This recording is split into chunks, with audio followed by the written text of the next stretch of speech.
Thank you for that comprehensive response. So I think 3% was the answer? No. Not anymore. Not anymore. That was awesome, thanks.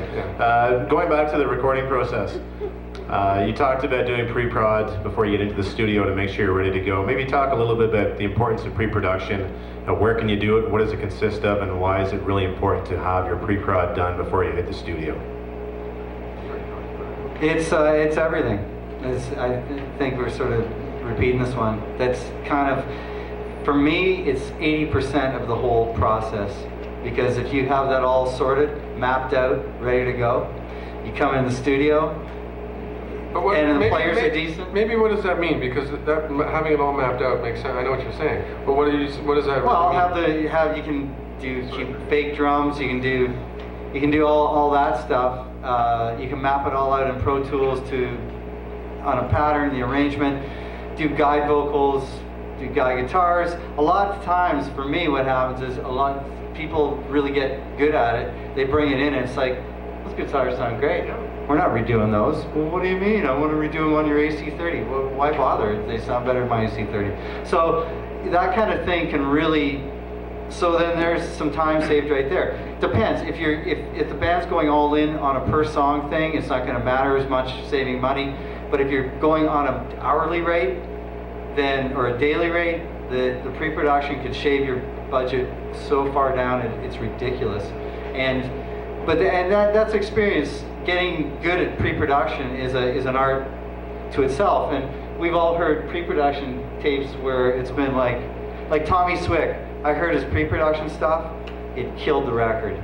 To this day, it's still better than whatever came out. Because they shined it to death. They turned him into like a popster guy. The pre-production stuff had the same song, same element, but we were talking about with Sam Roberts about that. The EP, the first thing that was cool. And then what happened? Well, I'm not dissing Sam. He's a great hockey player. He's a fantastic guy. He's a great guy. But the first thing, that essence, there was some sort of essence that was captured, which is a different thing, which is don't make demos. So that's. I heard it on the second Big Wreck record. My buddy produced that. Colin produced that. Did you hear those tapes? Oh, I made a Thornley record. Yeah, I know all about. But just going back to the second Big Wreck record, the pre-production was slaying. It was like this first record times 10. But an American label stepped in and said, well, we want you to work with an American producer, and we don't really hear it.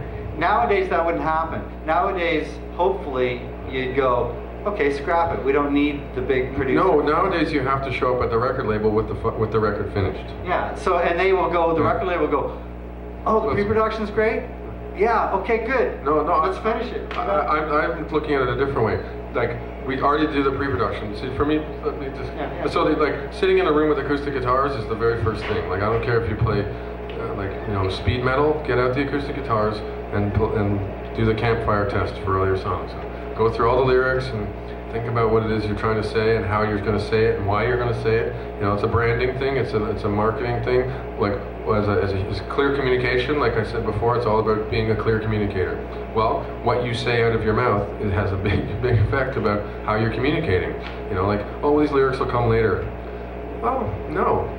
How can I play drums if I don't know what the words are? Like, it's a bunch of chords at that point. Some nameless melodies. It's not a song. Let's get the songs done. Let's get all the words done. Let's get alternate verses. Let's get all the T's crossed, all the I's dotted. Make sure it's all ready. Yes, you make a guide ghost track for the drummer to play along to or whatever.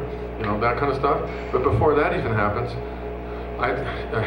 Scott. There's even the ground zero is testing the song on a piano or acoustic. That's what I spend most of my time with. Then I skip the demo process usually, and go right into making the recordings, because some people make demos of their songs, and a lot of times the demos, you take the pieces like he was saying. Oh, well, you did it that one time, you captured the essence of it. Well, that's why you don't make demos. You make a record, because you want to get it right. You want to capture the initial impulses of